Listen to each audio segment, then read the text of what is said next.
umaga. Ito na ang pasimula ng pagsasahimpapawid ng 702 DZAS, FABC Radyo TV, agapay ng sambayanan. Ang himpilang ito na hindi komersyal ay pag-aari at pinamamahalaan ng Far East Broadcasting Company Philippines.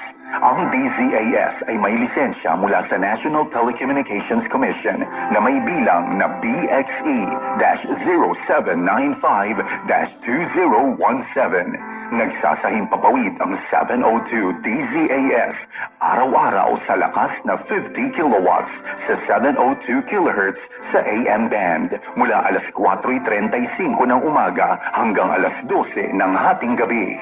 Ang mga studio nito ay nasa One Corporate Center, 46th floor, Doña Julia Vargas Avenue, corner Meralco Avenue, Ortigas, Pasig City. At ang transmitter naman ay nasa Bukawe, Bulacan.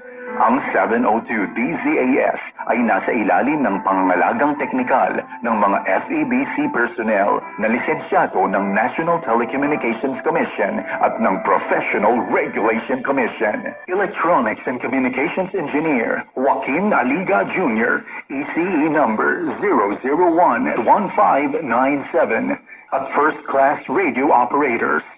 Elizalde Aramay, NTC number 17-1PNCR-268486.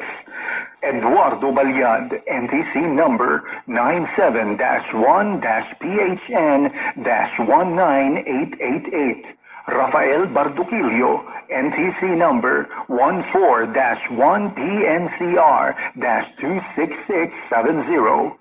George Cristobal, NTC number 16-1PNCR-26841. Raimundo Cristobal, NTC number 01-PHN-23193.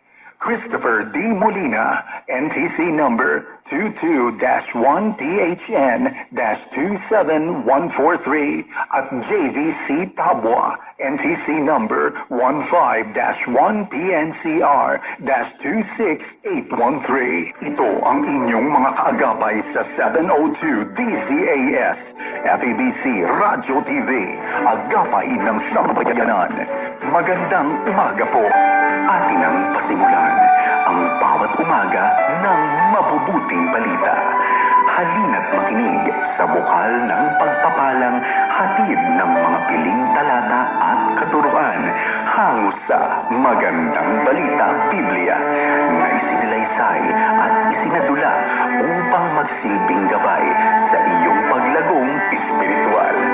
Ang mga talatang ito'y tinipon ayon sa Daily Bible Reading Guide na inilimbag ng Philippine Bible Society. Sundan at subaybayan araw-araw upang makumpleto ang pagninilay sa salita ng Diyos sa loob ng isang taon. Halina at ating tuklasin ang magandang balita. Narito ang magandang balita ngayong araw ng Lunes, 24 ng Pebrero. Deuteronomio, chapter 5-7. Tinipon ni Moises ang buong Israel at kanyang sinabi, Bayang Israel, dinggin ninyo ang kautusan at ang mga tuntuning ibibigay ko sa inyo ngayon. Ako si Yahweh, ang iyong Diyos, na naglabas sa iyo sa Ehipto at nagpalaya sa iyo mula sa pagkalipin. Huwag kang sasamba sa ibang Diyos maliban sa akin. Huwag kang gagawa ng Diyos-Diyos ang imahin ng anumang nilalang na nasa langit, nasa lupa, o nasa tubig upang sambahin. Huwag mo silang yuyukuran ni sasambahin, sapagkat akong si Yahweh na iyong Diyos ay mapalibughuing Diyos. Ang kasalanan ng mga magulang ay sinisingil ko sa kanilang mga anak hanggang sa ikatlo at ikaapat na salinlahi. Ngunit ipinadarama ko ang aking pag-ibig at pagkalinga sa libu-libong salinlahi ng mga umiibig sa akin at tumutupad sa aking mga kautusan. Huwag mong gagamitin sa walang kabuluhan ang pangalan ni Yahweh na iyong Diyos. Tiyak na paparusahan ko ang gumamit nito ng walang kabuluhan. Ilaan mo para sa akin ang araw ng pamamahinga, tulad ng ipinag-uutos ni Yahweh na iyong Diyos.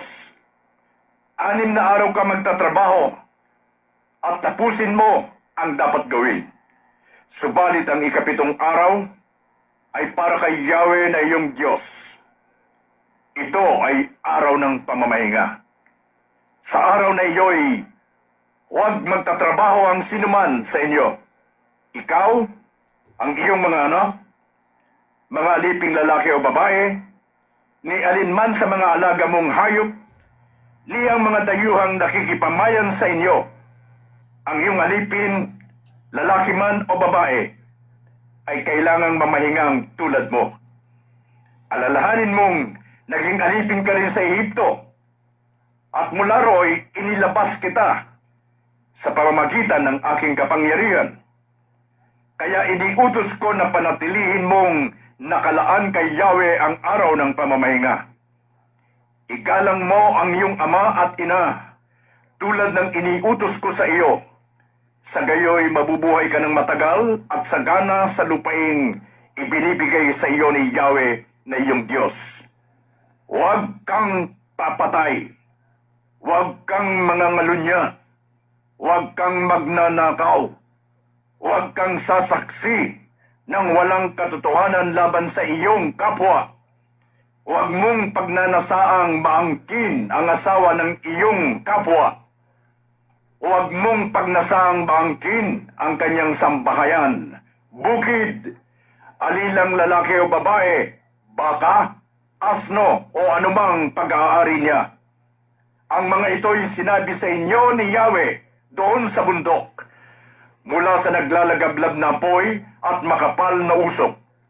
Liban doon, hindi na siya nagsalita sa inyo. Pagkatapos, isinulat niya ang mga ito sa 2 tapyas na bato.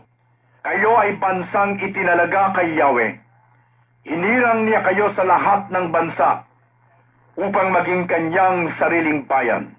Pinili niya kayo at inibig, hindi dahil mas marami kayo kaysa ibang mga bansa. Sa katunayan, kayo pa nga ang pinakakaunti sa lahat. Pinili niya kayo dahil sa pag-ibig niya sa inyo at sa kanyang pangako sa inyong mga ninuno. Ito rin ang dahilan kaya niya kayo iniligtas sa kamay ng Faraon sa pamamagitan ng kanyang kapangyarihan. Kaya pakatatandaan ninyong si Yahweh na inyong Diyos ay Diyos, at siya ay Diyos na hindi marunong sumira sa pangako. Tapat siya sa lahat ng umiibig sa Kanya at sumusunod sa Kanyang mga tuntunin. Ipinagdaraman niya ang Kanyang pagmamahal hanggang sa 1,000 salinlahi. Subalit nililipol niya ang lahat ng namumuhi sa Kanya. Hindi makakaligtas sa Kanyang parusa ang lahat ng hindi sumusunod sa Kanya. Kaya sundin ninyo ang kautusan at mga tuntunin ito na ibinibigay ko sa inyo ngayon. Kung taos-puso ninyong susundin ang mga utos na ito, tutuparin naman ni Yahweh ang Kanyang kasunduan at patuloy niya kayong ibigin. Huwag kayong mag-uuwi ng anumang bagay na kasuklam-suklam, sapagkat iyon ang magiging dahilan ng inyong kapahamakan. Lahat ng tulad ng Diyos-Diyosan ay sinumpa. Kaya dapat ituring na kasuklam-suklam. Iyong natunghayan ang salita ng Diyos hango sa magandang balita Biblia. Samahan kami muli bukas para sa ating makinig at pagpupulay-bulay. Hatid ng Philippine Bible Society, SEBC Philippines, at ng 702 DZAS, ang gabay ng sambayanan.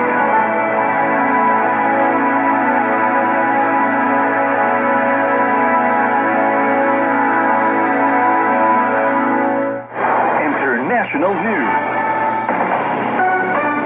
I am VOA's Tommy McNeil with your worldwide news update.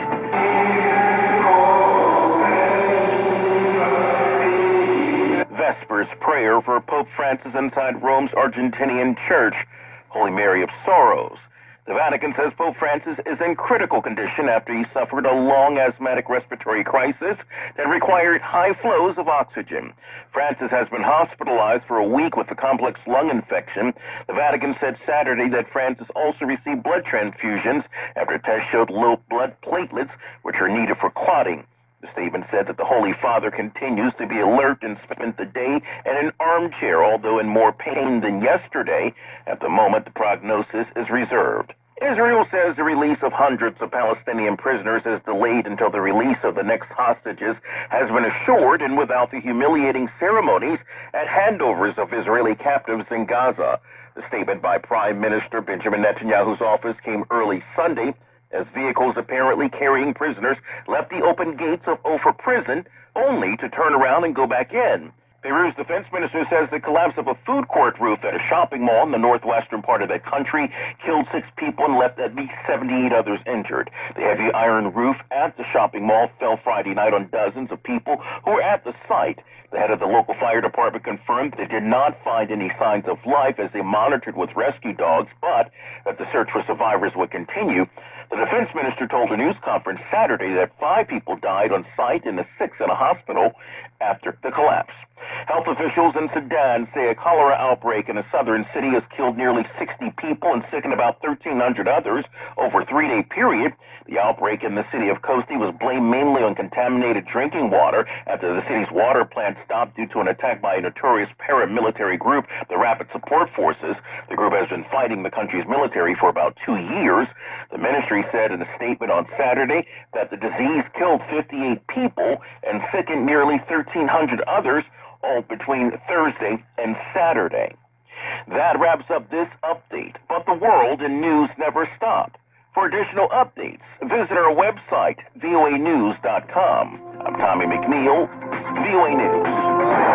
This news is brought to you by The Voice of America in partnership with 702 DCAS, FEBC Radio TV, agapay ng sambayanan. Ito ang 702 DZAS. 702 DZAS. Agapay ng sambayanan. Kasabi sa KBP, kapisanan ng mga broadcaster ng Pilipinas. Dalhin ang pagpapala ng Panginoon. Umawit ng mga papuri at pasasalamat. Ito ang unang salmo sa 702 DZAS, Radio TV.